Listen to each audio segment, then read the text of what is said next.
Good morning and good afternoon. My name is Don Wilkinson, and on behalf of my fellow partners at Deloitte, in association with the Institute of Corporate Directors, and of course, our good friends at BCN TV, welcome all to the Director Series.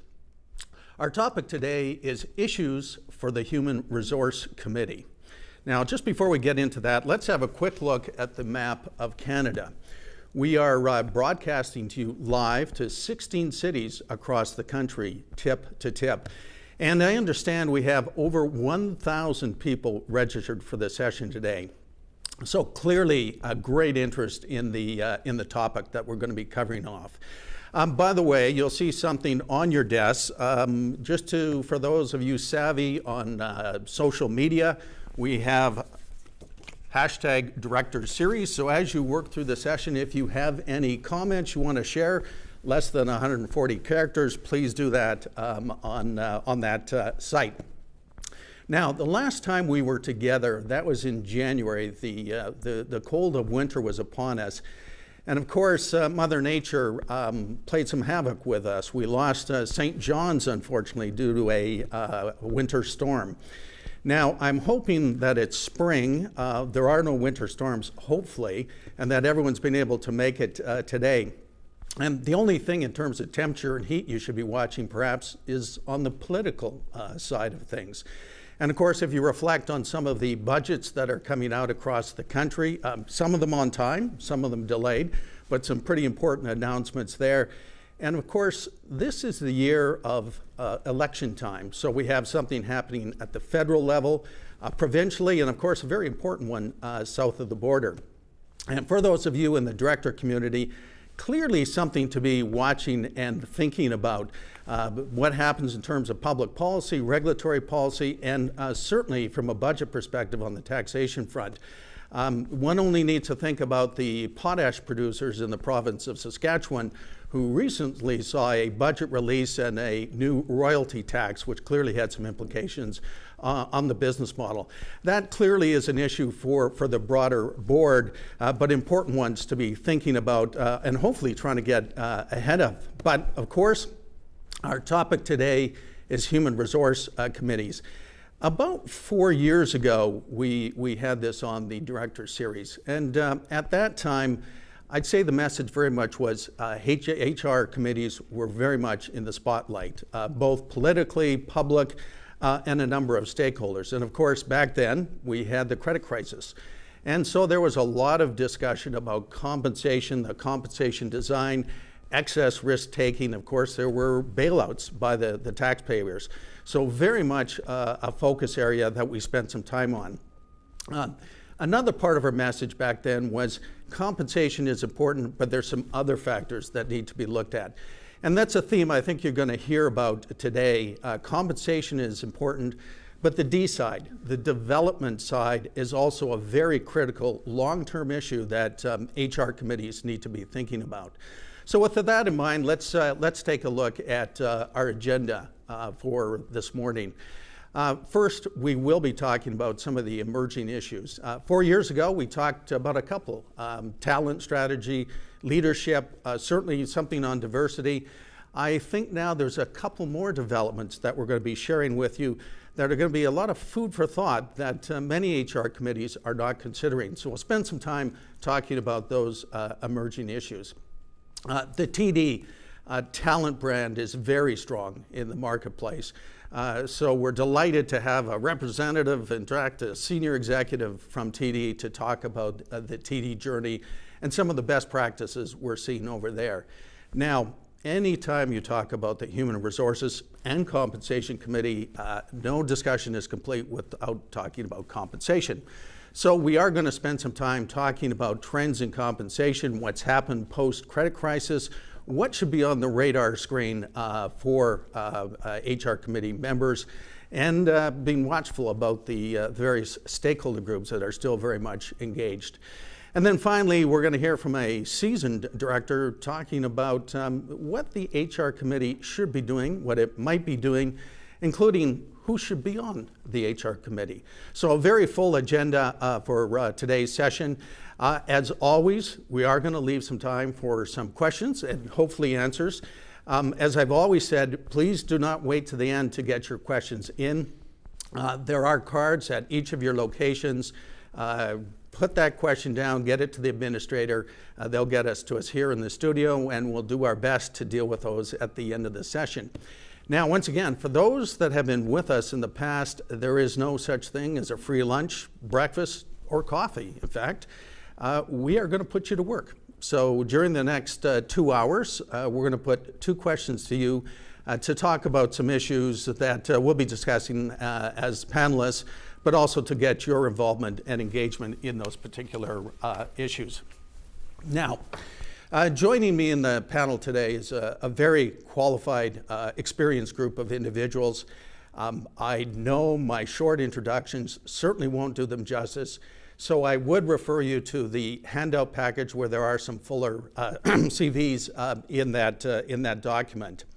To my left is Sue Cummings. And Sue is Executive Vice President over at TD Group. She, in that capacity, Sue, she works with a global management, obviously with a board with a very diverse portfolio of strategic human resource issues, very active in terms of leading a number of management committees, and of course, spending time with the board and the HR committee on these important issues.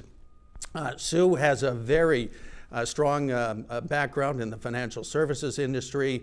She was over in the UK with HSBC, in Canada with CIBC, and then Merrill Lynch. Sue, TD obviously is a leader in this area. We're delighted to have you with us today and looking forward to your comments on the Director Series. Thanks so much, Don. It's my pleasure to be here, and I'm delighted to be part of this panel today. Look forward to the dialogue. Now, next to Sue is Ken Hugeson. Ken is a founder, along with his partners, of Hugeson Consulting. Now, Ken, I think I've got the date right, but I think it was about 2006 that you left Mercer. You saw the writing on the wall, and the writing on the wall was the need for independent advice to boards around compensation. Now, Ken is a very well-known advisor in the director community here in Canada. Deals with executive compensation, performance, governance-related matters. Practices not only in Canada, but U.S. and also the UK. And I also know is involved with the ICD, Director Education Program, so very active. Ken, compensation is always an interesting issue generally, and of course for HR committees. So we're really looking forward to your comments on that subject today. Well, I appreciate the invitation, and I'm very pleased to be here. So thank you very much, Don. We look forward to it. Next to Ken is Heather Stockton. Heather leads our Canadian human capital practice. She, in fact, also has a global role. So she looks after the human capital role for our financial services industry in the global basis. A lot of experience in serving a number of our very major clients, dealing with their senior executives and their board members in terms of strategic human resource issues. As it turns out, Heather also has some board experience. So she sits on Deloitte Canada's board of directors. Yes, we do have a board. And she also chairs the Talent and Succession Committee. Heather, we had you here 4 years ago. You made a few predictions. They turned out to be pretty good, so we're looking forward to your predictions going forward. Thank you, Don. It's great to be back. Now, last but certainly not least, Paul Cantor. Paul is a very seasoned executive, CEO position executive with a number of significant organizations, but also a lot of experience with boards. Chair of the board, chair of important committees, working in both the public and private sectors. He's currently the chair of the Global Risk Institute. And Paul, I was looking through your CV. You're the former chair of a list of so many companies I can't rattle them all off, but a number of them spanning public, private sector. Ways back, Paul, I think, was on the ICD Blue Ribbon Committee around executive compensation. So a very experienced director. Paul, it's always a pleasure to have you on the Director Series, and looking forward to your comments and insights. Sounds like I fulfill the role of the seasoned director, so you can turn me over halfway through and cook me on the other side. We'll keep you going, Paul, on that. So with that, let's get started because we do have a full agenda.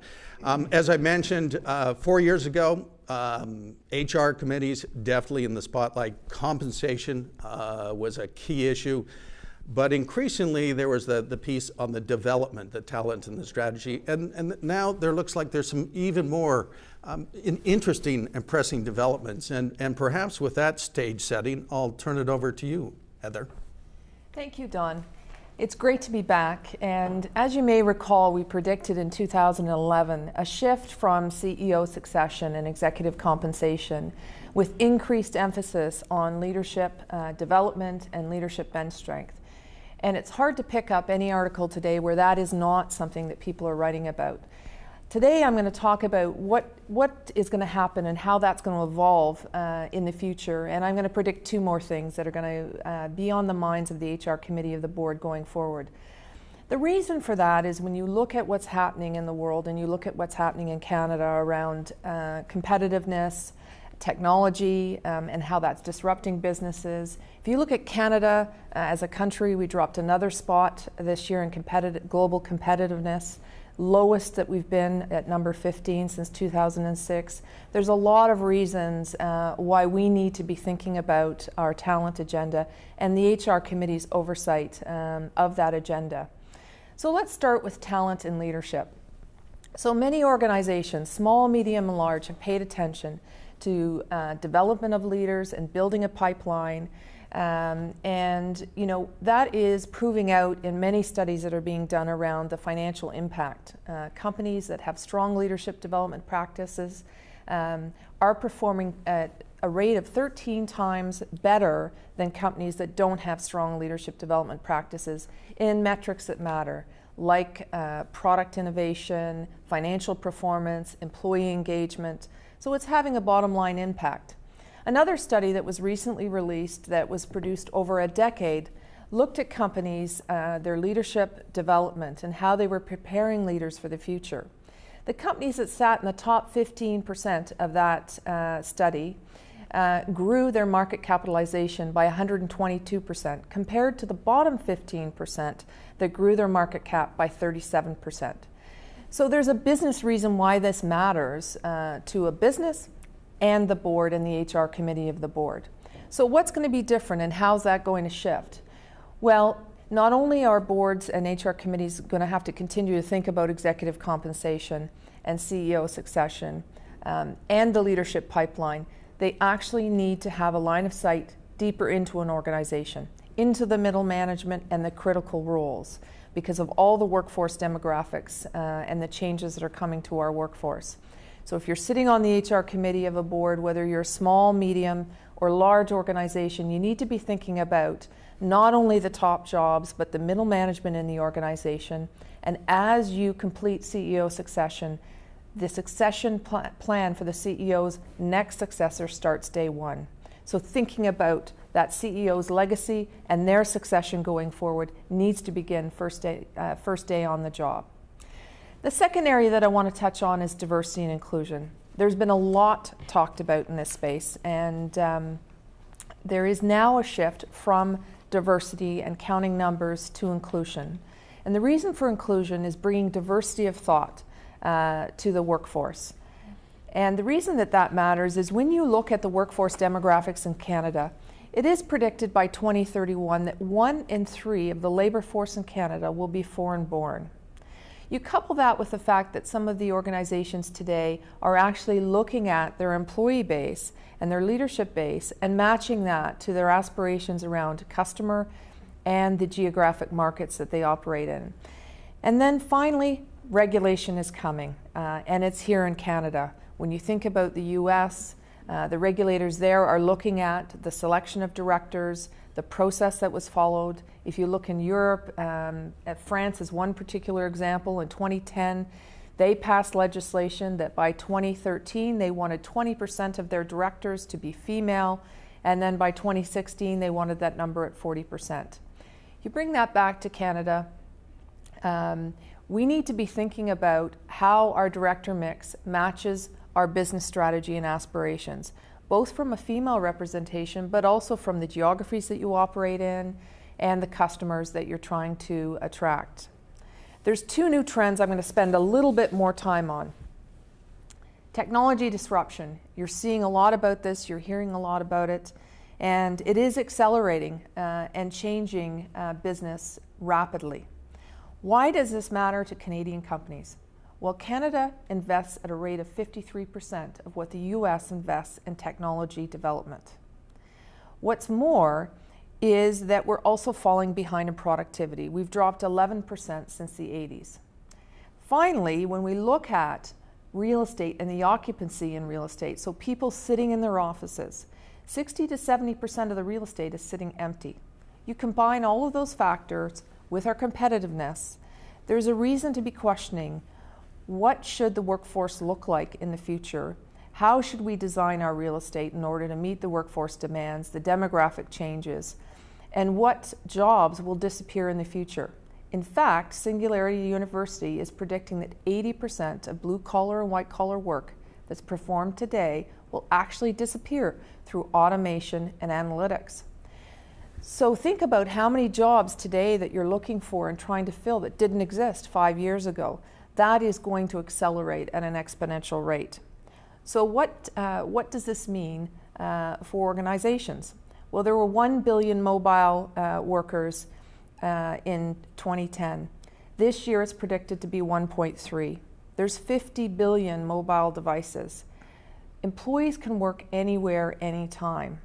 And so as you think about looking at the strategy of an organization, and the HR committee of the board needs to be asking the question, what is the future of the workforce? What is the nature of the work that needs to be performed? And what is the best way to deploy the expensive assets of real estate and people in order to execute against that business strategy? The last area that I want to talk about is really about the HR function. This one is a bit controversial because I would say, and I'd go as far as saying, that HR requires an extreme makeover in Canada. And the reason for that is if you look over the last number of decades, HR is still performing largely the same work. Employee relations, hiring, learning. And so in the future, a lot of that work needs to be automated and self-serve. Why is that? Well, when you talk to business executives, 30% of the business executives globally would say that they get expert advice from their HR executives. What's even more shocking is that only 5% would say that they have excellent performance in HR. This is a great opportunity for HR to modernize and rethink the services that they're offering and how do they enable the business. So what does this mean to boards, and what should HR committees of the board be asking? They need to be asking, how is HR responding to the business strategy and the aspirations of business? How are they going to change the programs and the support they offer to modernize and actually enable the business through the people and the leadership? So finally, if I was going to close all of these thoughts, many of you are probably sitting there, if you're sitting on a board, and saying this is just more oversight and more governance. Really what it is about is getting different insights into the HR programs and the risks that you have in your business as an HR committee of the board. You'll miss something big if you are not thinking about the impact that technology will have on your business and your strategy, and the impact that that's going to have on your workforce and where your workforce chooses to do the work that they need to do on your behalf. You will miss something if you're not thinking about your leadership pipeline down into middle management when you think about the aging workforce and the demographic changes that are coming. You will miss something if you don't have inclusion of thought when you're thinking about product development and you're trying to compete in this new reality that we're in. And finally, you need to ask your HR function to modernize in order to respond to the changes that are here and that will continue to come. Thanks very much, Don. So Heather, as I mentioned at the outset, your predictions were pretty good last time. I am sort of reflective of the time. You know, where does the board responsibility start and stop versus getting into management? And you've mentioned a number of things. First in terms of the evolvers, and I guess my sort of question to the panel here is, around the evolvers, the talent and leadership and diversity, do you believe that, is that ingrained with HR committees? That's being covered off pretty well, or is there still more work to be done on that front? I'm going to come back to the next way, but first, how are we doing against that, the evolvers? Is it getting the right attention at boards and HR committees? So my experience would be there's very few committees, HR committees, that are not thinking about this and spending more and more time on this, particularly due to where they have risk in the business, particular parts of the business, or where they've had succession failure, which does happen, where you have a critical part of the business and you believe you have succession, and when you actually go to execute succession, you don't have what you thought you had. So I believe it has shifted. Is there more to be done? There absolutely is, because it's getting more and more competitive out there and the workforce is aging. Maybe Paul, your kind of reflections on this. Well, first of all, I would agree with Heather's response that diversity issues are very much front and center in the Human Resource Committee's agenda, and I've seen these things discussed on an ongoing basis. I think that just dealing with the gender side of this for a moment, we've made good headway over the course of the last decades in addressing the issue of advancing women in organizations. And I think that there is some acceleration of that, and I think that's all very encouraging. I think we are still not where we need to be. There is still a preponderance of leadership provided by males of standard cultural groups, and therefore we have to keep pressing on the issue of advancing gender and other diversity issues, and particularly in the inclusion framework that Heather has described. What I would describe as a not yet emerging issue, but one that I think we need to pay attention to, is what is the potential effect of the advancement activities that we're engaged in on boys and men in our community. And in that sense, I'm saying to myself, what's the effect on boys in school of the I Am a Girl campaign? What is the implication of the undergraduate population at a university, for example, like Guelph, being at this stage 30% male and 70% female? What are the implications in terms of our operations in companies in circumstances where men of this generation may need to be responsible for all of the things that women have not achieved over all of the previous generations? And I'm not convinced that that's an issue yet, but I think it has the potential to be an issue, and I think we need to watch for circumstances where men in organizations feel less engaged as a result of these activities.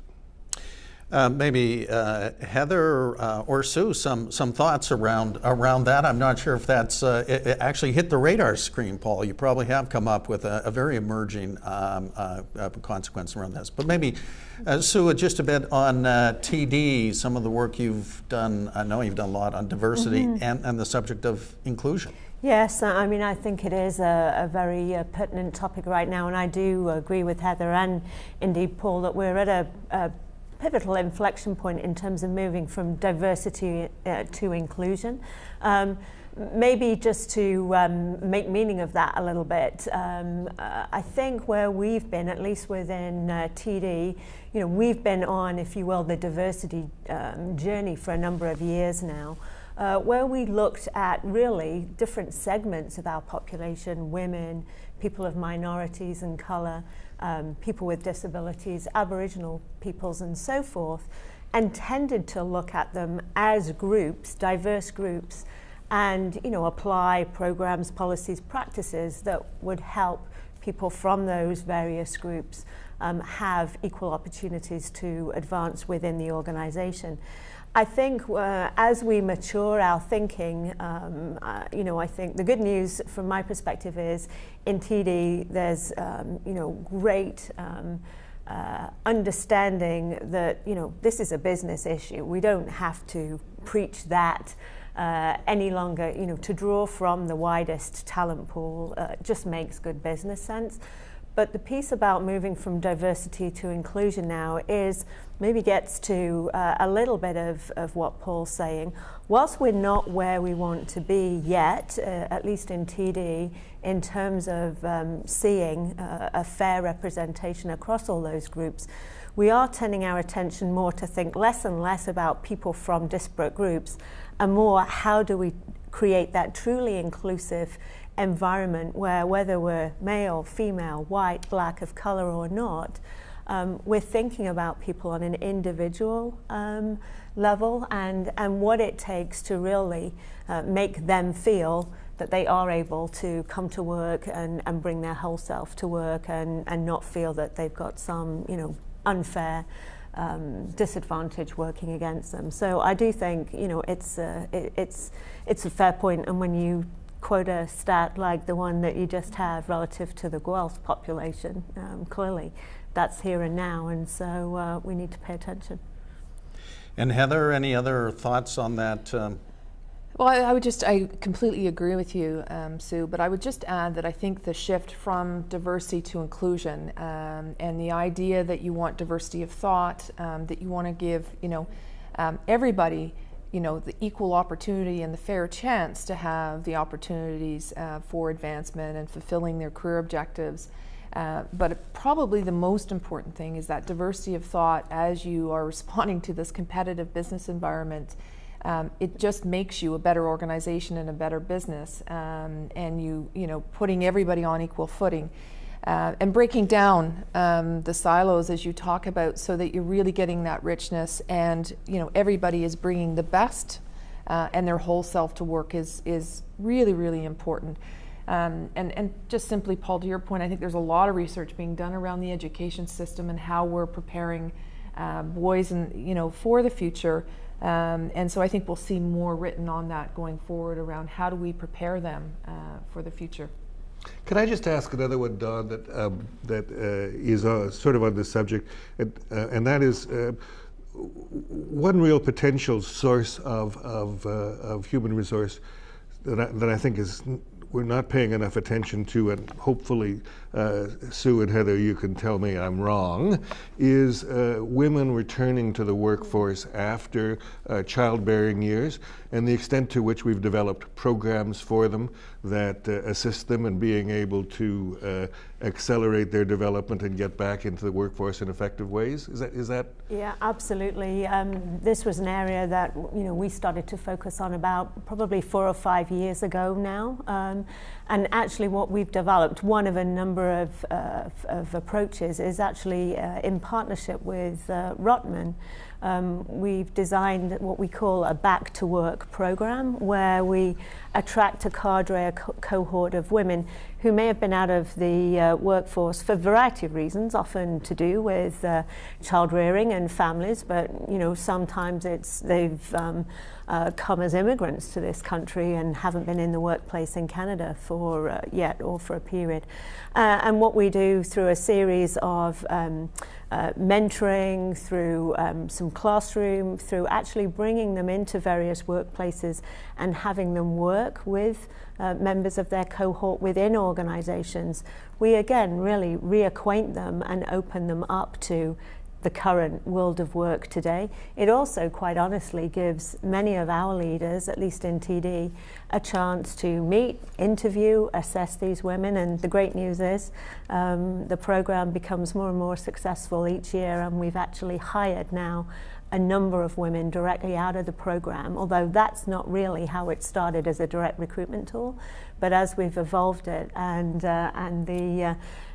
word has spread and we have the opportunity to select a great cohort, we've actually had some great success with that program. So while we're on the subject of diversity, and Ken, we have you as a compensation, you know, the question comes up, what about parity of pay practices in this area? Well, you know, equal pay for equal work, as I'm sure many of your viewers will know, has been an issue. There's been a lot of legislation and activity In our view, it is a work in progress, and I think it divides the workforce between what I would call the new economy workers who are highly skilled, highly flexible, and very mobile, and whose ability to extract full price for their services is pretty high. And put bluntly, if you're a female not being paid as well as you should at one employer, you'll find another. And that mechanism allows that group to basically make sure that there's, through a market mechanism, basically comparable pay. As an employer, I would certainly put ourselves in that bucket. Having said that, that's the good news. The less good news is what I would call old economy jobs. People who are less skilled and where there are many job classifications which are female dominant. No doubt the legislation has helped, but in the end it is, I suspect, lagged, and there is still a disparity. To my mind, the market will ultimately speak, and I watch with interest as some of these big retailers in the US have been essentially obliged, because of the market, to increase their pay rates to their most modestly paid people, who quite obviously, I shouldn't say obviously, who are visibly mostly females. So work in progress. The good news is if you're in the modern economy, highly educated and mobile, frankly, as an employer, you just can't afford not to pay the going rate. And there's one rate, and the output is basically indistinguishable as to whether it comes from a male or a female. But in these categories of employment where they are still female dominated and where the individual has relatively little leverage, I suspect there's still a gap. As you can imagine, the topic of diversity, and of course an important concept of inclusion, is a very broad one. My guess is HR committees and certainly management, human resource professionals are dealing with that and will be for quite some time to get it dealt with. I thought, Heather, your point around what we're really trying to achieve is diversity of thought is the critical piece.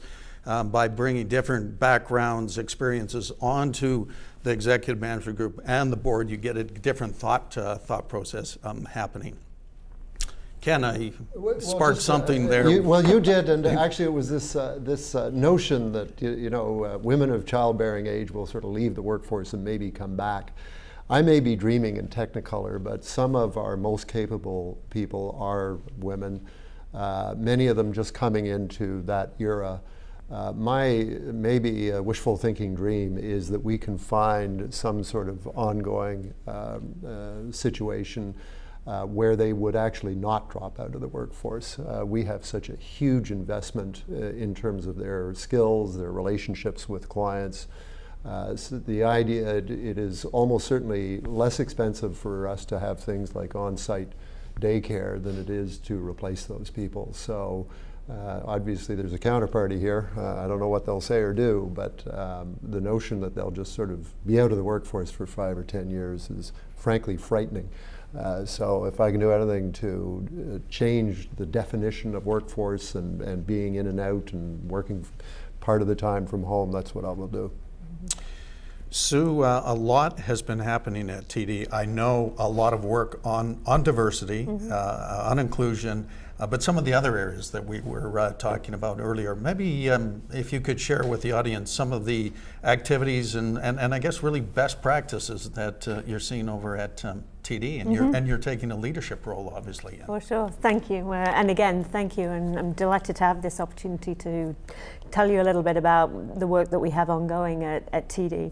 So I'm going to really focus on 2 key thematic areas and really pick up on a couple of the points that Heather made in her comments. So I'll center my remarks around what we're doing on the talent and leadership strategy and agenda in particular, and then segue into talking a little bit about the HR transformation journey that I and my function embarked upon within TD Bank.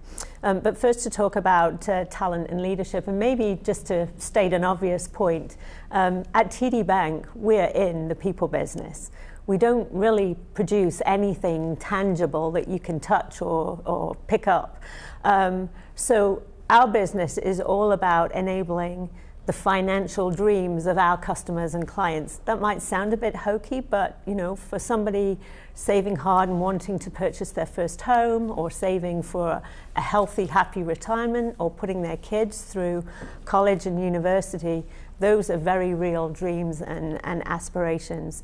And we have a very simple philosophy, therefore, that more highly engaged employees actually create more satisfied and stickier customers and clients.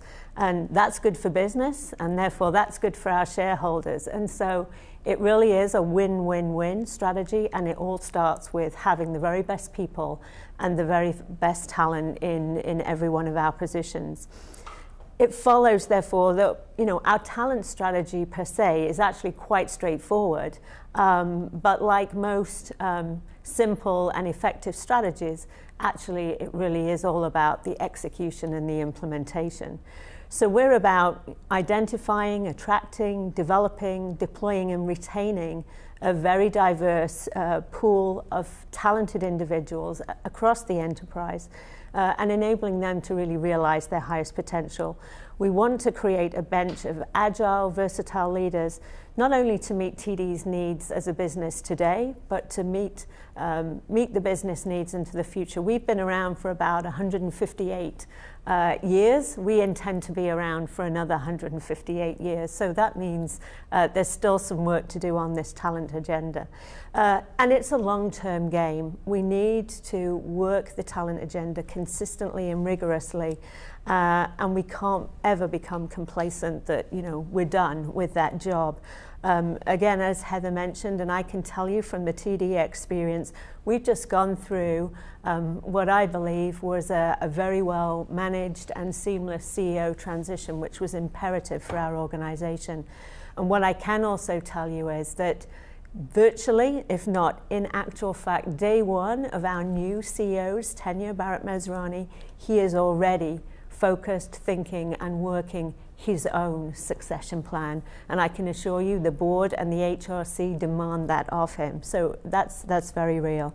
As Heather mentioned again, we too are very mindful of how the talent landscape is changing around us. Whilst we do have, a more educated population entering the supply side of the workforce, not all the disciplines are represented as equally as we might like. For instance, maths and science graduates are at a very low proportion. And when you think about some of the new entrants into our industry, the likes of the Apples of this world, the Facebooks of this world, getting into the payments and the financial services industry, the very talents and disciplines and capabilities that we need are potentially in shortest supply. So that talent is definitely scarce for sure. Our population writ large, as we've been saying, is more diverse these days. It's also multi-generational. All of these have implications for how we think about managing, developing, growing our talent and our leaders of the future. And of course, there is the pace of change. Going head to head with the likes of the Apples and the Googles and the Facebooks, how do we as a financial institution become much more innovative and at pace? That's maybe typically not what we've been good at. That hasn't been one of our strong suits. So we're thinking and trying to be more creative and find ways of introducing more innovation, learning how to test things, try things out fast, fail with a few, and then move on. So we really do need to understand these implications and apply them into our work around talent. From an HR perspective, we're the enablers of this very important talent agenda, but I can assure you the CEO and our senior executive team are consistently working that plan, and there is very robust oversight by the HR committee and indeed the board itself. So we have a number of things that we're trying to do. We stay very focused on creating actionable development plans for our talent. Again, as Heather said, we too absolutely need to dive deeper into our population, assess our talent earlier, and again, make sure that they're having the critical experiences as they move and work across different areas of our organization so that we can truly grow them to be our future leadership. We also pay a lot of attention to finding ways of having our board and HRC members interact so that they get not only the words on the page and the numbers and the measures and the outcome, but they really get to know our top and upcoming talent. Through various means, we provide interaction sessions, deep dives on businesses, and potentially sometimes less formal opportunities for them to interact. And I think we'll come back to it later, Don, but it is so important that not only in a qualitative way, but in a more quantitative way, we really measure whether we're doing the right work in this space and we're having the kind of effective outcomes from a talent perspective that we need to have for the business. So that really leads me to talk a little bit about the function of HR, and as Heather said, making the point that potentially HR needs a makeover. I intend to make sure that TD's HR function is one of those 30% where the CEO and the senior team would be saying, yes, we are getting the expert advice and guidance that we need from this function. We have embarked at the end of 2013 on a 3-year really transformation journey. We have 3 main goals in doing that. One, very much to strengthen the capability and capacity within the HR function so that we can most effectively and efficiently meet those current and future business goals and needs, and particularly focus our time and attention on the most impactful work, and talent is a big part of that. We want to enhance our employee experience. Going back to my point before, we are in a people business. This makes business sense. We need to be set up to do that. And so what we want to do in this multi-generational new world in which we are living these days, we want to provide different mechanisms and ways that all of our employee base, whether they're junior employees, whether they're middle managers, whether they're our senior leaders, can interact with our function, can find the information that they need and get the critical advice that they need to really move their business forward. And finally, we need to deliver our services much more effectively and mitigate some of our fixed cost and find ways to free up investment dollars so that we can invest in our future and our function as a result of that. We had a number of drivers for change. Heather's comments do indeed resonate with me. We'd grown to be unsustainable and non-scalable in the way that our legacy systems were set up. We'd customized them over time, and therefore we couldn't be as agile in moving and making changes as the business needs continue to change. Our cost and time to deliver was definitely suboptimal. We had a very distributed HR model, and we had very limited analytics and insights to really inform the most proactive and impactful work, and again, make sure that we're supporting those critical business decisions in the right way. Additionally, we identified some capability gaps of our own, just as we work with the business to identify their gaps, and really set about to really stand up an operating model where we could truly meet these more complex requirements from the business. Our outcomes will be that we will have a number of different mechanisms, much better self-service tools, contact centers, advice and guidance, helplines for people to call, as well as having very competent HR professionals who can provide that strategic value-added guidance at the senior levels of the organization. We are deploying much more effective systems and tools and really working hard to streamline and scale our operational processes. And finally, we need to pay attention to the way we do our work. There is huge people risk from a reputation standpoint in ensuring that we have all of our employees doing the right things in the right way at the right time. And so through our transformation efforts, we will also enhance the governance around the way we do our work. So I think with that, I'd leave it there for now, and again would be happy to come back to any of these points in ensuing conversation. So Sue, obviously a lot happening. I think a lot of takeaways in terms of best practices at TD Bank. One thing that really resonated with me, it's a long-term journey. You need to stay on the path. You need to make investment. And by the way, when times get tough, I think an important issue for the board and the HR committee is to make sure this is a strategic investment and it doesn't get cut. One thing I wanted to pick up, you mentioned innovation, and Heather, I'm trying to connect the dots, but you talked about disruptive technology and how boards and HR committees need to be thinking about that and the impact on talent. What are some specific things you think and I'm coming from the HR committee, or perhaps at the board, what sort of things should the discussion be? How do you get this onto the agenda? How important is it to get on there? Because I must say, many talk about innovation, not sure how to really get their hands around it. And Heather, when you talk artificial robotics, often it feels like a science fiction. And yeah, that's great. That's 10 years, 20 years down the road. We don't need to take any action. What have you seen to elevate it, both at the TD and generally? So, a tangible example of what the HR committee can look at is how outside in focused are the executive, and so to be more specific, do they really understand what's happening outside? Who are their biggest competitors? Who are the other leaders in the business from an executive, product and customer perspective, that they need to know what they're doing, what's happening from a regulatory perspective, what's happening from a technology disruption perspective. And really what often happens is you become so entrenched in the quarterly results, the business plan that you've set, is that many of your leaders really aren't in touch with the outside market and bringing that insight in. And that trickles all the way down into an organization as a very simple thing that boards can seek to understand is when they're being brought presentations to the board, whether it's to your governance committee, whether it's to the HR committee, are those leaders articulating an understanding of what's happening outside your organization?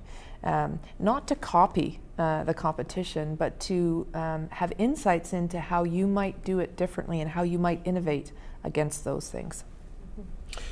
I'm going to switch gears a bit to the measurement. So you mentioned, I think several times, measurement, and I know our audience is always looking for, from a perspective of the board and human resource committee, is what sort of measurements should they be watching? What are the key things, key indicators they should be looking at? Maybe from your experience, some of the recommendations you would have on measurements.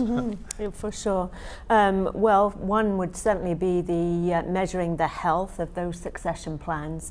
So we have put in place data and metrics to be able to evidence that. That also is helpful to really put into sharp focus where perhaps some of those plans aren't as deep or as fully formed as they need to be. And again, that then focuses the right level of attention on and the tracking necessary to make sure that we close those gaps. We measure promotion rates of our talent. Where are we drawing talent from? We look at the proportion of internal versus external talent acquisition and promotions, and we pay, as we were saying before, close attention. We measure, the diversity across all of our talent practices and programs. So again, who are being promoted, at what kind of rates? Is it representative of that strata of the population? So there are actually quite a few data points that we can point to say, how are we doing on the talent agenda? Heather, I don't know if any. So the only thing I would add is I do believe in the future that HR has such rich data around the people that represent the business and really are the business in many cases, that there's so many things happening around analytics that can actually help you predict the future, whether it's retention, whether it's where you have workforce risk, where you have performance risk in the business. And so I think the shift and the emphasis on predicting outcomes based on the rich HR data in the future, is where it's going to go, and what I would predict is going to happen in the future. And that's what boards are going to want to seek to understand. Ken? I guess my question is for Sue or Heather. I am curious into this question. Do you monitor your ability to retain your young female sort of fast risers through their parenthood period? And I'm thinking, I've sort of seen articles and read companies like Google who have these sort of on workplace daycares and all that sort of. Is that something you think about, and do you monitor it? Is it something that you try and do? Yes, it is, Ken. Absolutely, we do monitor that. And again, over the past few years, it's been really pleasing as we've put a lot of focus on. Really, what we found, one of the keys to increasing the retention and bringing women back to the work very much more quickly was to keep them as engaged as they wanted to be during the period they took for their maternity leave. Now, it's not the same for everybody. Some of our females say, no, I want to spend the focus time, this is precious time. I don't want to have that interaction. I'll pick up with you in 6 months or a year or whatever it might be. In other cases, they do. They actually want to keep connected. And of course now, the benefits of technology in the social ages, it's much easier to do that.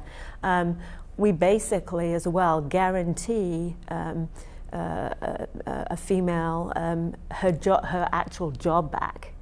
So we cover that in a variety of ways by seconding somebody, so that again, that's never an issue. You think of this idea as actually having on-workplace daycare? We don't have them on workplace. We have a joint venture where we make those facilities available via a professional childcare company. Right. We don't think we're in the childcare business per se, right, but we certainly make that facility available. I'm going to switch gears a little bit. I want to talk a bit about risk and people risk. I mean, there's a lot of talk about the board and enterprise risk and focusing on reputational risk, strategic risk. When I look behind it, a lot of those come back to people risks ultimately. So the question, some of the best practices you've seen about, how do the people risks play into perhaps a broader risk discussion at the board, and what are some of the better practices we've seen on that? I certainly see on the top 10 people will be up there as one line item, but how much behind it does the board or the Human Resource Committee need to get into the people risk question? Maybe Heather, I'll start with you, and Sue and Paul, you weighed in. And sure. I would say there's a couple things that we're seeing organizations and boards pay attention to, and there's a lot being written around culture and the connection to HR risks related to culture. And so, boards really need to understand the health of the leadership pipeline. They need to understand more than once a year how engaged is the workforce, where they have risks in the business, and more importantly, what is the sort of the stated purpose of an organization and the culture you're trying to create, and is that clear, and are the executives that you're being exposed to clear about what that is? What is the frame of reference that you can operate within, and what are the boundaries, and really tone at the top and holding leaders accountable. And it's interesting, and I'll tell a quick story about a director that told the story about a matter that came to the HR committee of the board around a reputational risk that they had, and the response that they had was to put in more controls and more process. And what was interesting about that is 2 years later they had the same issue, because they had not dealt with the leadership expectations, the culture, the tone at the top, and what's really the purpose of the organization, and what are they trying to achieve for both their customers, their shareholders, and the employees. So, Sue, anything to add? I've got whispering in my ear about getting out to my to the audience. So, any quick thoughts on their best practices? Yeah, I couldn't agree with Heather more. I mean, culture is huge. We define culture as what happens when nobody's looking, and you need the right things to be happening. So tone at the top. We take our culture very seriously. We do measure employee engagement very rigorously. I think that is going to be an evolving area where we can do much more, quick checks throughout the year. But there's a very robust kind of feedback and action planning again around that to again give us some really rich data around potentially where there could be some red flags to look into. So yeah, it's definitely an area that's continuing to develop.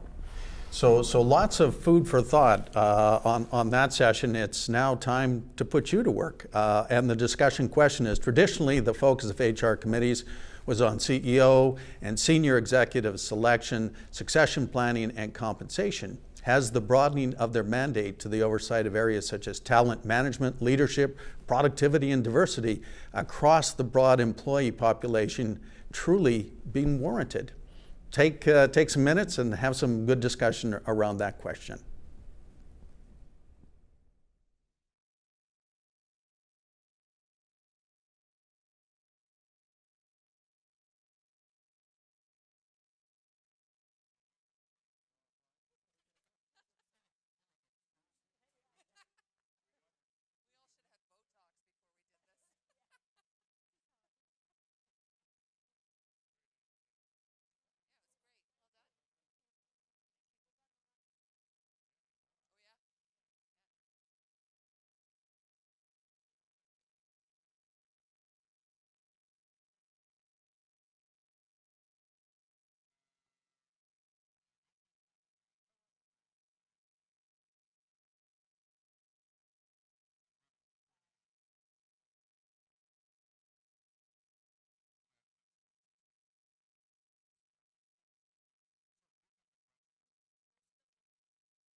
Welcome back, and hopefully a lively discussion. I wish I was a fly in the wall to see how you answered this. Do you believe that the HR committee really needs to expand its activities?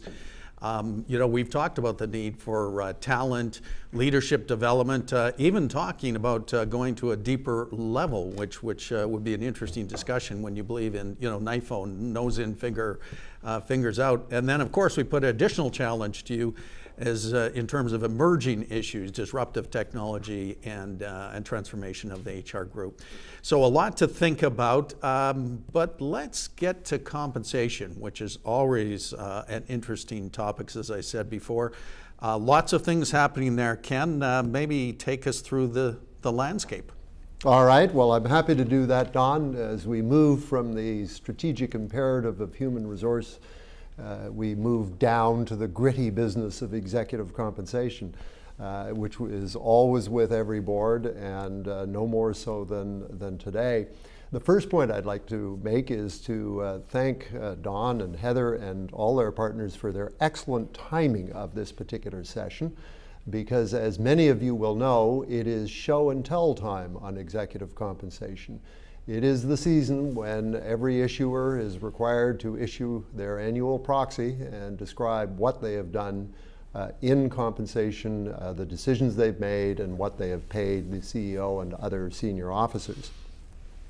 In this era, it has changed because it is beyond just show and tell. It is also the time when the shareholders can express their view on a couple of important matters. One of them is say on pay, whether or not they support the approach and the results that you've disclosed. And even more importantly, whether or not they think you should continue to serve as a director with the now widespread and actually required feature of majority voting. Every director must receive at least 50% support for their ongoing directorship, or they must offer their resignation. That, of course, would segue me into sort of the big picture trends in executive compensation, is those two features have very much empowered the shareholder community. So we are witnessing a continuing shift in the balance of power between the issuer's management and board, and the shareholder community. And clearly the shareholders are much better able now to express their view and to some extent make sure that the directors are listening to their point of view. This shift started perhaps 15 or 20 years ago. Originally some work done very much by the Canadian Coalition of Shareholders. And it initially was focused on policy issues and whether or not your programs had certain features they approved of or conversely disapproved of.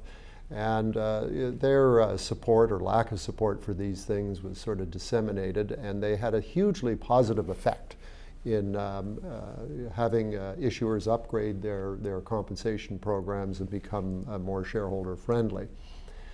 In the last 3 or 4 years, what that left undone was what is in many ways the most important issue, and that is pay for performance. And does the actual amount of pay being received by executives make sense in the context of how the business is performed? And no surprise, there's not much issue when a company is widely seen, as TD and most companies are, as performing well. The focus it tends to be less on compensation, less concerns there, because the company is seen as doing well. Where the concerns arise is obviously when pay seems unwarranted and unjustified in terms of the actual performance.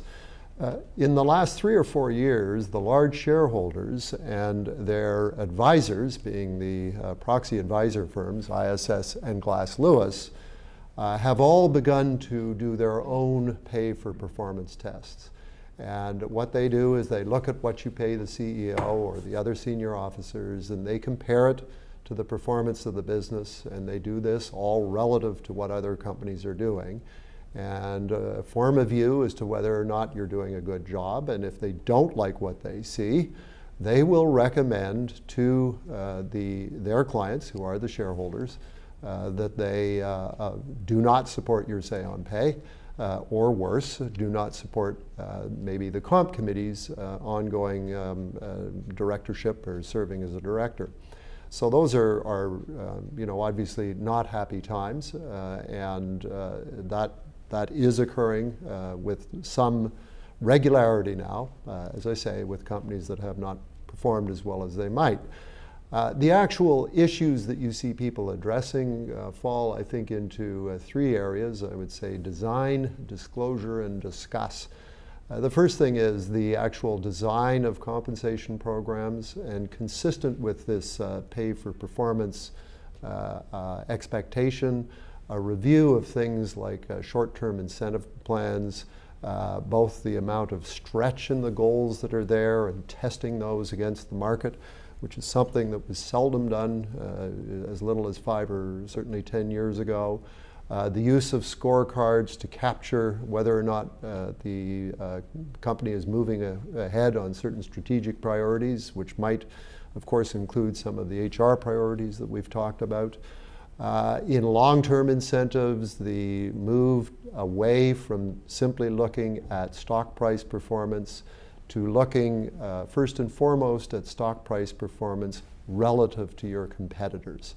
So this isn't the time or place to get into the details of all this, but the real thrust is to review these incentive programs so that at the end of the day, there's a reasonable expectation that the outcome will align with the performance of the business. The second D, or disclosure, is to help your shareholders understand in your proxy that you are indeed paying for performance. One of the limitations of the required disclosure is it doesn't make that obvious. Those of you who are involved with this or read proxies will know that what you are shown is the grant date value or the expected value of compensation.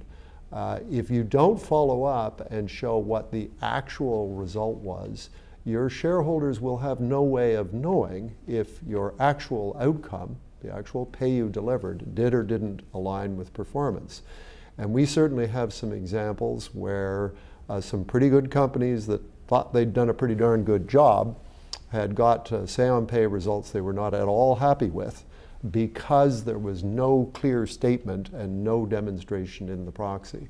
So the second D is to disclose and to show what the actual pay realized or realizable was out of these programs. And you've seen many companies move to this, and again, TD has done this for some years.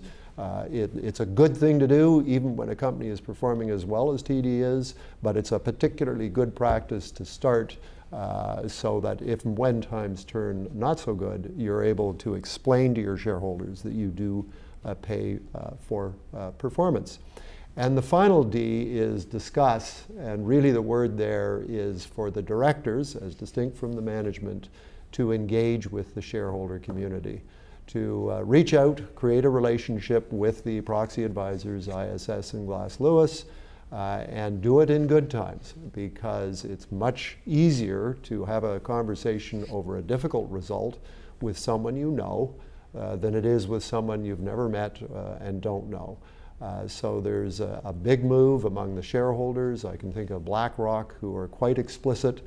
They want to have access to the directors, not management, when they are talking about pay and pay for performance for the CEO. So those are some of the big trends. The takeaways, if you're got the short straw and have to actually chair a comp committee, I'd offer you 3.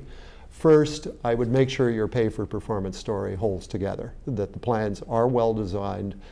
They will respond to performance as you've decided it should be measured and are going to share with disclosure. Secondly, tell your story. Make sure that people understand, your shareholders understand how you're measuring performance and how you are aligning pay with that performance. And finally, reach out and talk to your shareholders. And this is advice to the chair of the comp committee and typically the chair of the board, that it's you they really want to talk to about comp issues in your company. If you do those 3 things, I think you can help keep executive compensation as a relatively small part of the agenda. As I'm sure many of you know, when it goes sideways, it can become a real distraction. So I hope that helps. Ken, some excellent advice to HR committees and the chair, because they have been, and if they have not, they will be likely getting a visit from the Canadian Coalition for Good Governance. So you need to be able to understand what performance is and tell your story. One thing I just wanted to pick up on performance, you know, the words are simple: pay for performance.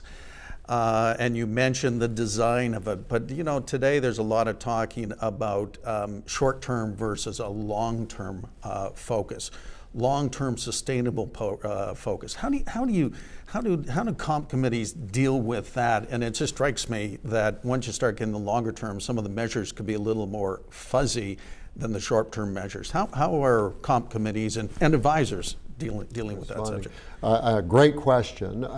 Generally, issuers will focus the short-term plan as a true incentive program, so that it will be responsive to the goals that are set for management, both in terms of earnings, but also in terms of operational and strategic priorities.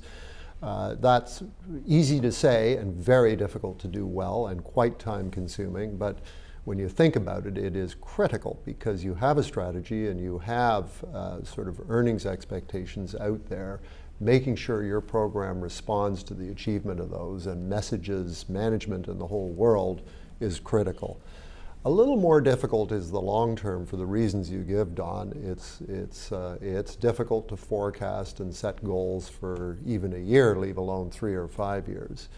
The big move over the last 5 years has been to shift from simply looking at stock price, which was sort of the easiest and best available measure of long-term performance, to relative stock price. So that if you're in the TD, you don't simply ask, did TD stock go up, which is the historical way to do it. Rather, you ask, well, how did TD do relative to RBC? And Scotia and BMO and CIBC. And that has been the primary move. Having said that, it doesn't offer management great line of sight, and so you have some of the most sophisticated issuers will use a combination of what I just described together with maybe some return on capital or longer term earnings growth measures. So that's, and I would say, Don, as I think I said to you earlier, this is in an effort to get better. In other words, these are solutions that are less bad than the status quo. They're still a work in progress. Yeah, sure. Can I ask Ken a follow-on on that? And that's on the risk-based side of the thing. So Ken, you know, I think we've been at this pay for performance over the course of the last 10 years, and as you say, it's a work in progress, and we're getting better at it. I'm not as certain about how much headway, and I'm asking it as a question, how much headway we're making on risk-adjusted pay for performance.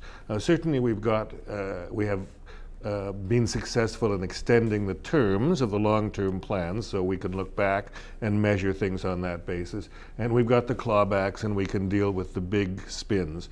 But in terms of trying to design a compensation program, a performance-based compensation that takes risk into account, my impression is we've been struggling so far mainly with the cost of capital as the basis on which we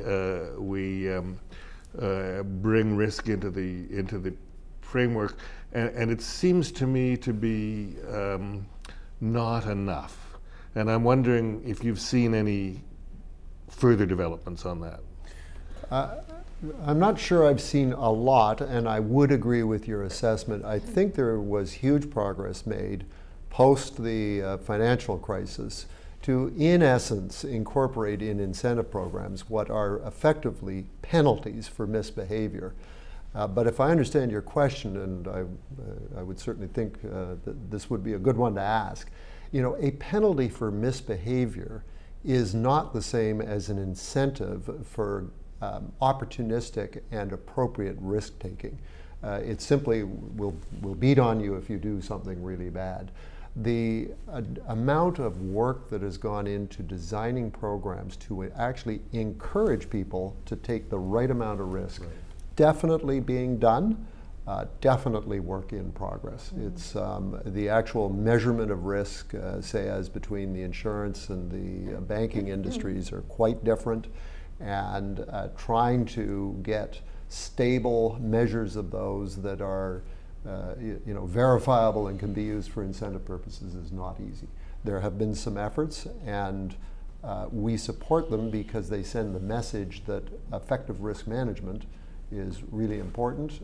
Do I really believe they're excellent measures of risk? I'm a little less certain of that. If I might just offer up there, Ken and Paul, I agree with you, it's a work in progress. We look at essentially baking in those risk adjustments in a couple of different ways. So when we're thinking about, the overall aggregate level of payout when it comes to determining compensation, we take a view of that right at the top of the house to say, was the performance during the past year achieved whilst maintaining the risk appetite and stance of the organization in an appropriate fashion? And again, not perfect, but there's a whole variety of criteria that again our Chief Risk Officer and others are developing to enable us to, and enabling the committee to have that view. And then we also we embed risk and control objectives and requirements into each of our executives' performance scorecards. So again, we are taking that into consideration. Have they applied the right level of risk in achieving what they achieved in the past year? And again, we would adjust downwards typically if we don't feel that that's the case. Not perfect, but again. Shift gears a bit from some of the specifics and mechanics. There is a broad social issue out there of the rich are getting richer, the poor are getting poorer. And that goes to, when you look at the proxy season, show and tell the size of the compensation programs. And so, yes, good pay for performance processes in place, risk adjustments. But I guess the basic question is, when is too much, and how do HR committees and advisors deal with that particular issue? I think this is one of the issues, and let me sort of preface what I'd say about that specific question by saying, personally, I'm very interested in and spend some of my sort of professional time on income disparity, its causes, and what we need to do about it. I believe here, and even more in the US, that if we can't figure out a way to get a more broader distribution of wealth and wealth creation, we have a really serious problem. And if you look at history, we would not be the first civilized society to hit a brick wall because of a failure to address it. My own view is that you address that at infancy and early education, nurturing, development, and giving people a head start right from the beginning. That if you don't do those things, people are so disadvantaged, they never really have an opportunity to participate in the modern economy. Where I don't think it helps is to hijack these public documents to make these points. It is in the US legislation that we're going to have a pay ratio rule, and it is certainly a fair red flag to the issue, but any analysis of the aggregate of what is paid to CEOs and other senior officers is a drop in the bucket in terms of the income disparity issue. At a more practical level, you've just seen, as we were talking about, 4 banks have a very successful succession. One of the things we advocated to all of them, and all of them did, was they actually paid the new CEOs less than the old CEOs. And that would seem like common sense, since the people who were there were presumably experienced and paid an experienced person's rate. That may not sound very newsworthy, but we're talking about a 20% reduction in the amount being paid, but it's a start. It was sort of more of they paid them less when they started. They paid the new CEOs less when they started than they were paying the old CEOs when they finished. Correct. But it's not quite the case that they paid them less when they started than they were paying the old CEOs when they started. So. No, that's fair, Paul, but I do think historically you would not have seen that. You'd often see a new CEO step into a position and argue the position was whatever the incumbent was being paid, and that's what they were paid. I thought, Ken, when you were talking about your 3Ds, design, disclosure, and discuss, I misheard the last one, and I thought your 3 were going to be design, disclosure, and disgust. on this point, I was saying, you know, when I was at CIBC and when we bought Wood Gundy in, I guess, 1998. I remember it, and unlike Heather, who does a really good job of making predictions, I'm not so good at making predictions, because I said to my colleagues at the time, I wonder how long it will take us to get the investment bankers' salaries down to the level of the bankers' salaries. And of course, what happened was absolutely the reverse of that.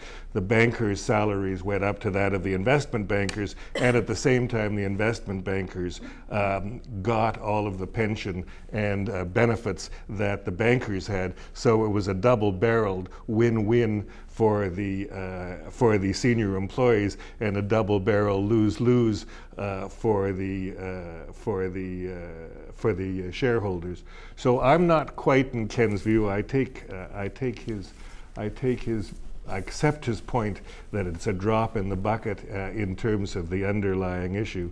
But I think that my view would be that the numbers that we're paying at the most senior levels are simply too high relative to what's happening in the rest of the community. And I really think it's a challenge that we're going to need to address as to how we find a way to bring this into some greater degree of moderation. But perhaps I digress. Well, I obviously would not agree. I would have to say that at least we have 2 different views on the table, which is what we want to accomplish at the Director Series, and certainly something that that HR committees need to be thinking about. Paul, I think with that lead in, I'm actually going to segue to you in terms of talking about HR committees and some of the things that, you know, according to Paul, they should be doing and could be doing. Okay, thanks, Don. I want to cover 2 points, and I want to come at the thing a little differently than Heather and Sue have, because they have brought us the perspective of how things ought to be done if you have all the resources that are available to you to do them. And I'd just like to make some comments in respect of smaller companies and how they approach this and how they rank their priorities. I think it won't be a surprise to some of our watchers or listeners out there that I have a view that we're going in the wrong direction as we increasingly ask boards of directors to provide oversight over a much broader range of issues, and that's being driven by the regulators, by the governance gurus, and by the practitioners who all benefit by increasing the obligations on the board of directors. And my view has been that the growth of oversight has been so large that the benefits that could be derived from oversight are actually getting diminished. And I noticed, Don, in your book, you've got under the agenda page this concept that we've introduced of insight and oversight. And I think that's a magic division that we need to address. And the idea is that oversight is the things that the board must do, and insight is the things where the board members, on the basis of their wisdom, can provide advice to management in terms of what the management might do. So for those of you who are operating smaller institutions and are wondering what the role of the board, and particularly the Human Resources Committee, ought to be in terms of those things that are oversight, the things that the board must do, I actually take the list down to 3, or if you want to add the things that the regulator says you have to do, down to 4. So leaving the regulator aside, I think that the board, Human Resources Committee, obviously must make the decisions in terms of hiring and firing the chief executive officer. Secondly, I think that the board must make plans for the contingency of your chief executive officer and a bus meeting each other in the middle of the room, with the probability that the bus will come out of that in a little better shape than your chief executive officer. And so emergency succession plans need to be in place so that you know what to do if the bus hits, if the plane crashes, and you're sitting there without a chief executive officer for a short or long period of time. And then thirdly, I think that the board must make the decisions relating to the compensation of the chief executive officer and the executive and management, and the executive management. And I'll come back to that in a minute. But if those are the things that the board must do, then I think all of the other things that we've discussed today are things that the board should do, or they are things that the board could do. And if I had my druthers, I'd knock all the things that the board could do off the list and restrict myself to those things that the board should do. And then I would need to say, how will I decide what are the things that the board should do? Well, if you take the whole field of human resources and you abstract it to its highest level of generality, I would say that the whole discussion falls into three buckets: quality of work, quality of life, and quality of pay. And all of the subjects that we discuss are subjects that fall into one of those three buckets. And so I would say that what a board of directors might do in the context of the human resource function is the same thing that we've asked the board to do in the context of risk management. We've asked the board to come up with a risk management statement, a risk appetite statement that talks about what the appetite of the board is. So I say, why doesn't the board come up with a human resource appetite statement in the context of quality of work, quality of life, and quality of pay, and set out a general framework which would allow management to then operate within that framework as it approached these broader issues. So if I were looking at the should-dos rather than the could-dos, I would say that they represent those things that are important to the organization over the span of a chief executive officer's term in office, which these days is what? Is it less than 4 years now is the average term of office of a chief executive officer? So those things that might be within that framework. And I was going to identify this concept of a human resource appetite statement as one of those kinds of things. But listening to Heather today, I think that another of those kinds of things would be this issue of changing technology. That is such a huge issue that has such long-term implications for the organization as a whole that it's another kind of issue that needs to be thought about by the board in this framework. So that's how I would do that.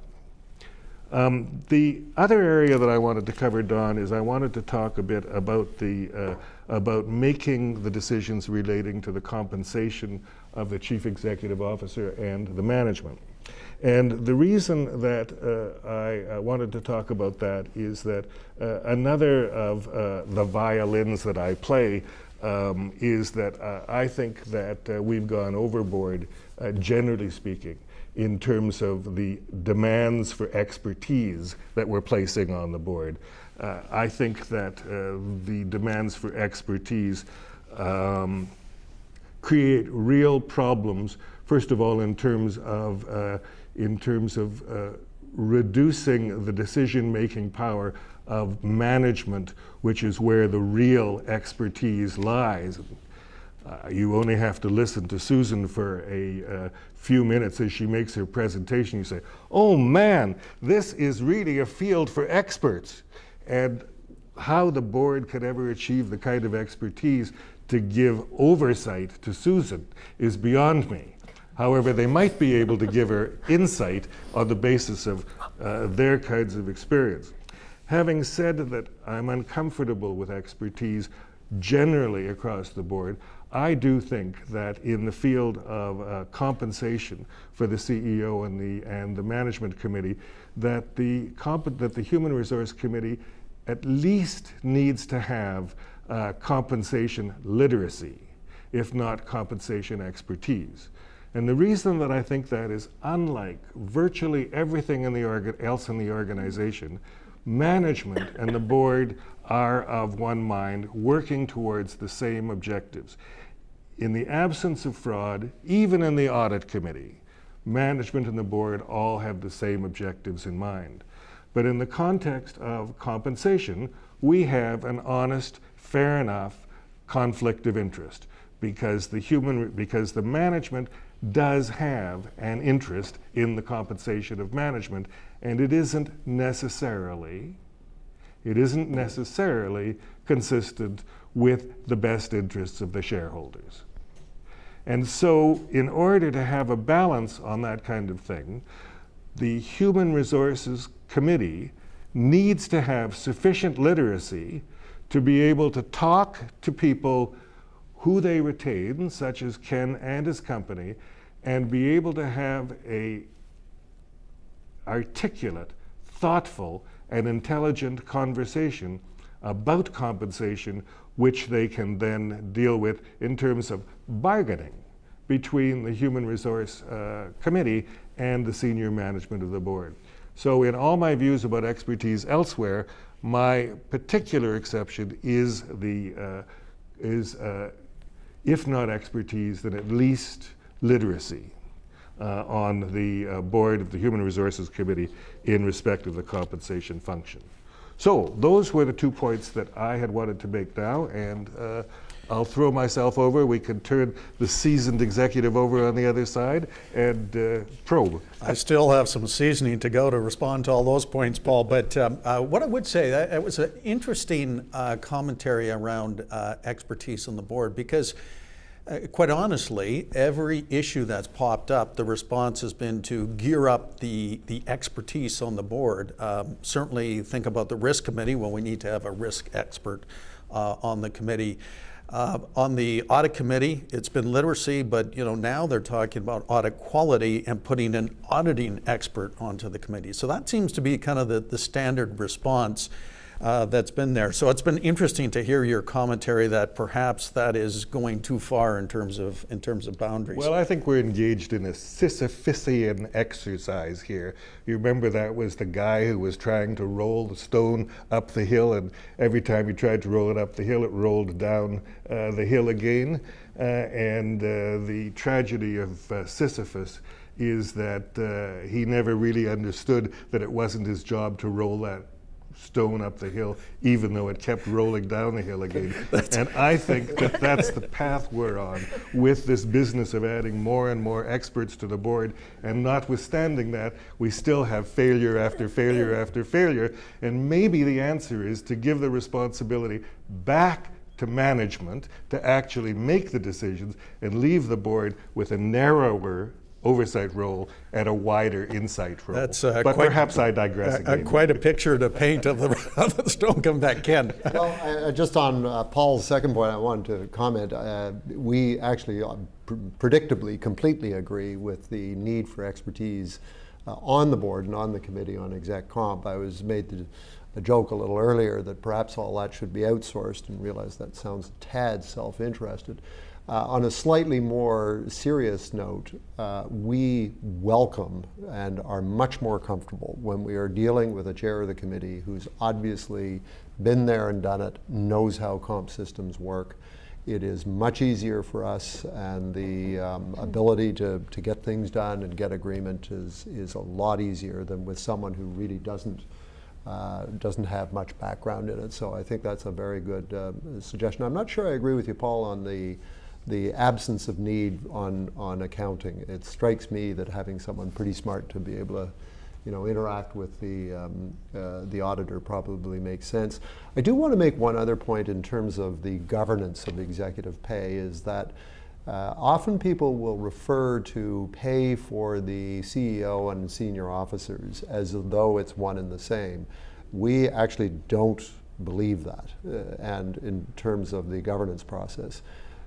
In our view, the CEO review, doing a contract when you're hiring or promoting or any of these, is done by the committee and recommended to the board. And typically the committee does need some expertise, and it should avail itself of that expertise.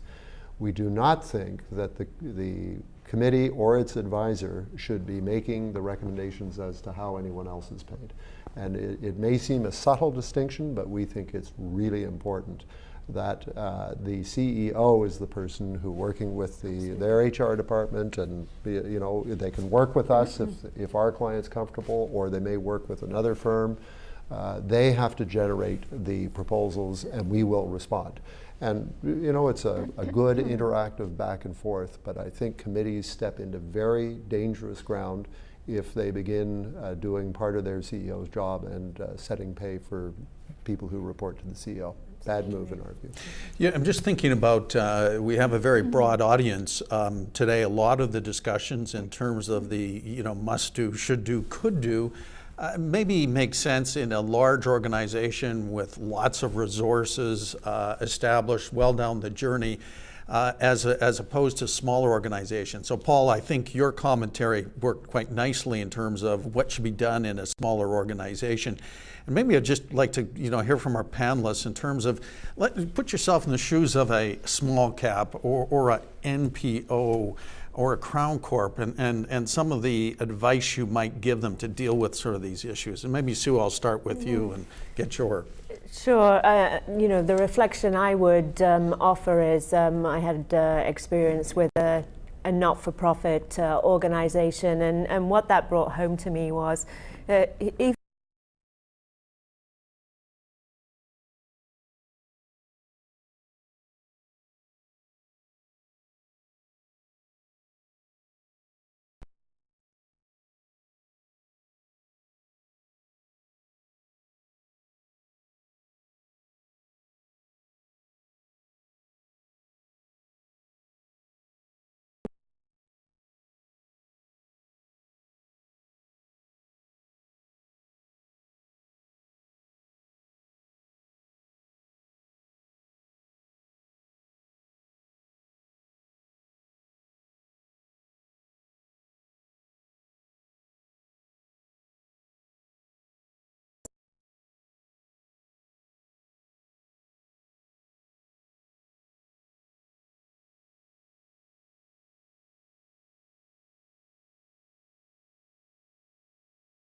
even reasonable in a smaller company.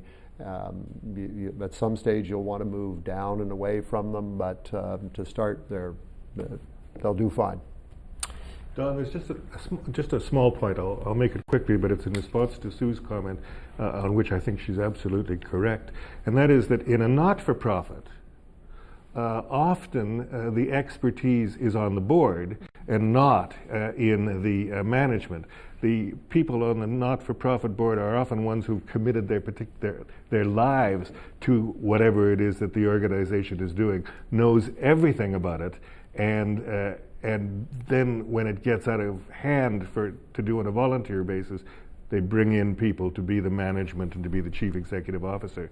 And my enthusiastic comments in the context of not-for-profit organizations ought to be molded to take into consideration how those organizations come to pass. Are there any last words of advice for this group of organizations? Yeah, so I think for small businesses, even if you're small, what is going to stall your growth or impact your results is going to be the quality of your leadership and talent. And so, obviously you can't do some of the things that I talked about, but you can, ask for exposure to the people that you're betting your company on and the people that you're relying on to deliver that growth or to deliver on your business plan and strategy. And so, very simply, you need to know who the CEO is relying on in order to execute against that business plan and understand the quality of that bench if you don't have the ability to do some of the other things that I talked about. So there's some things to be thinking about in terms of smaller organizations and how you apply these from larger organizations with much more resources. It is time again to put you back to work, and we have a discussion question around the compensation matter. Compensation committees have enhanced their pay for performance processes and disclosures in recent years. In the current political and social environment, should they also be rethinking the absolute size of executive compensation packages and addressing internal equity issues? Take 5 or 6 minutes and have a discussion on that matter.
Welcome back. I can only imagine, based on some of the discussion we had on that question around this table, that it would be an interesting discussion at your tables in terms of, I'm sure, the diversity of views on that issue of when is too much.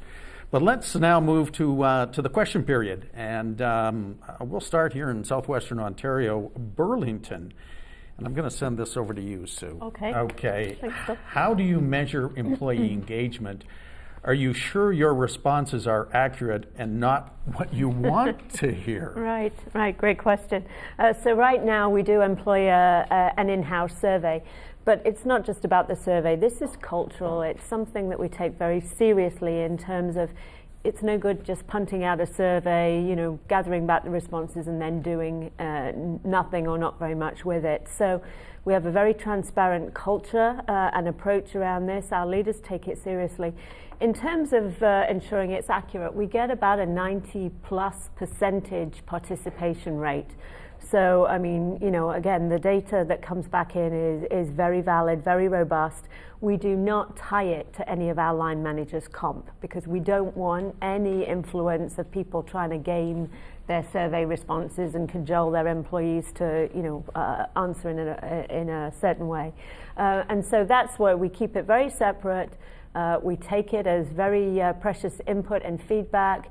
We report back anonymously, aggregated data to line managers. They action plan, and we roll the themes up at the enterprise level to understand, what's working well for our employees and where we've got some room from an enterprise perspective to think about things a little differently. That's how we deal with it, Dom. Thanks, Sue. Ken, this is, I'm going to send this one to you. This is from Toronto, and it's a bit of our theme that we talked about at the outset around compensation is obviously very important, but how do we make sure we get the right balance and some time on development? So the question is from Toronto, what can we do to simplify the compensation side of the HRC focus so that they can focus more of their time on other talent issues that we've been talking about today? Sure. Well, the very first thing I would do is control of agenda. And a couple of things that we see is a number of issuers will have at least one or two meetings that are compensation free. And they're usually out of the compensation cycle either in the summer or in the early fall. And those are succession, talent development, and there is no compensation on the agenda. The other thing that you can do is with an agenda that does have compensation is don't do it first, because compensation topics more than any other tend to gobble up all sorts of time you didn't want to give them. In terms of actually trying to simplify the programs, obviously that's always desirable, but realistically it's like trying to simplify the mechanics in your car. What you want to make is the car more usable. You don't actually want the car to run less well because it's been simplified. I do think there's a lot of good work that has been and needs to be done more broadly on how material is presented to a board for decisioning. And if you're getting, admittedly now electronically, but the electronic equivalent of a sort of inch-thick book, you need to do something about that. One thing is to make sure that there is a memo which summarizes what is the issue, what are the key points, and what is the author seeking. Are they looking to inform you, or are they looking for a decision? And everything else is subordinate to that, often layered once or twice below, that if you need more information, you can look here. That way, one, your committee members might actually read it, because if you send them 100 pages, I guarantee you virtually none of them will have read it.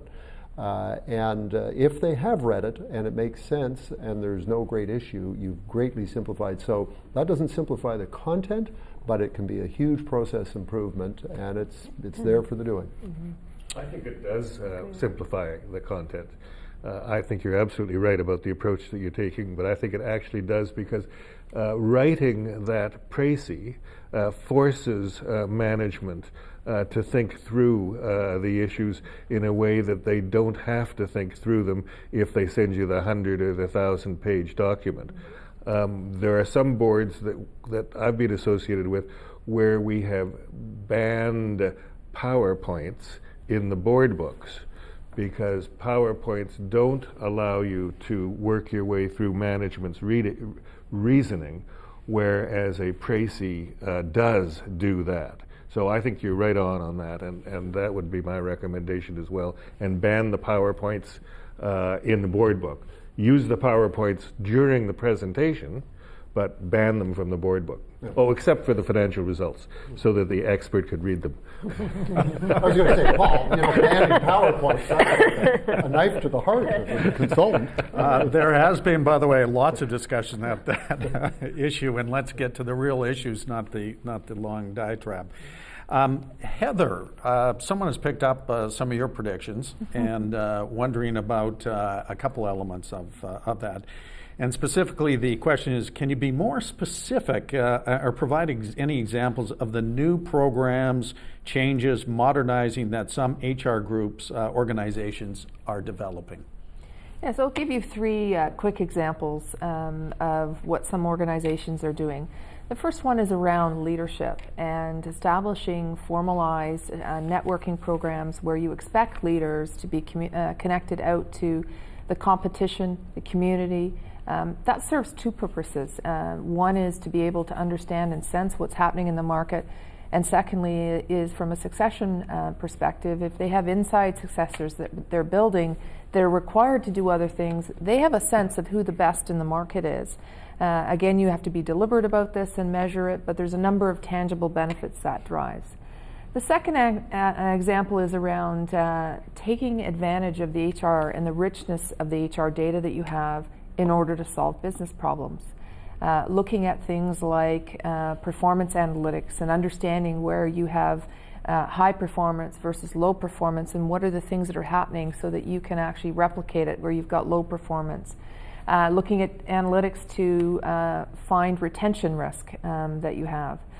And then the last area that I would suggest is around engagement. And some organizations are using a tool that is 3 to 5 questions that they send out on a weekly basis to employees that is transparent to the employees and the leaders in the organization around how are they feeling about the impact that they're having? How do they feel about their career and the work that they're doing?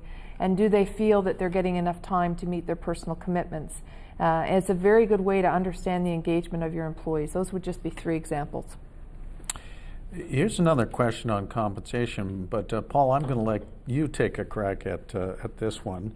What extent do you see non-regulated, for instance, private companies, private equity firms, applying similar rigor in their compensation programs to those of public or regulated organizations? So, Don, everybody's got a study that they can come up with to help them out in circumstances like this.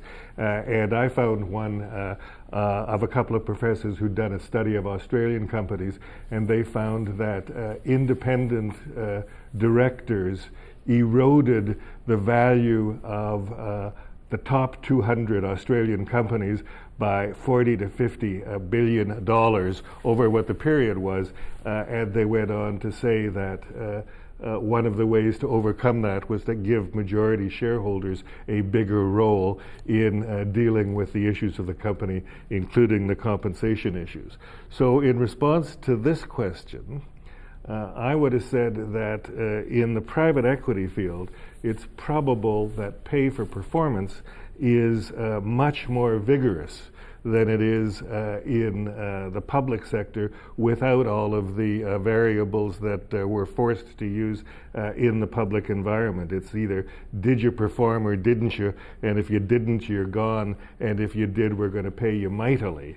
Now, if the question was, how can we get private equity companies to pay their principals less, I'm afraid I don't have an answer. So we're in the last few minutes. This is going to be our quick round of conclusions from our panelists.